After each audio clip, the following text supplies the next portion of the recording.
Tentara Rusia melakukan ofensif di Zaporizhia. Musuh tersingkir dari sejumlah daerah. Rekamannya ramai beredar di media sosial Telegram pada Jumat 20 Januari 2023. Pada rekaman, pasukan lawan, tentara dan peralatan militer Rusia bergerak maju, sedangkan tentara Ukraina mencoba menghentikan serangan dengan bantuan tembakan artileri pada intensitas rendah namun tidak berhasil. Selama penyerangan, wilayah yang dikuasai militer Ukraina di wilayah Zaporizhia dan ketinggian yang penting secara strategis direbut. Seperti yang terlihat dalam rekaman, kerusuhan terus terjadi. Hingga video ini beredar, beragam komentar dituliskan warganet.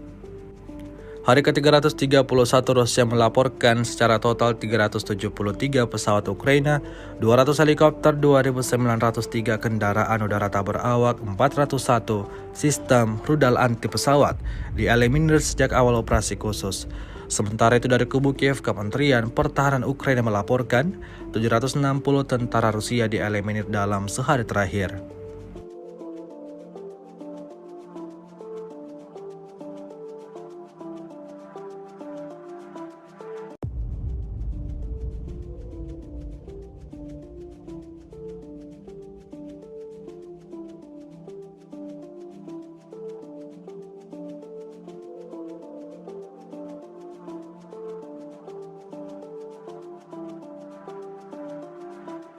Terima kasih sudah nonton. Jangan lupa like, subscribe, dan share ya.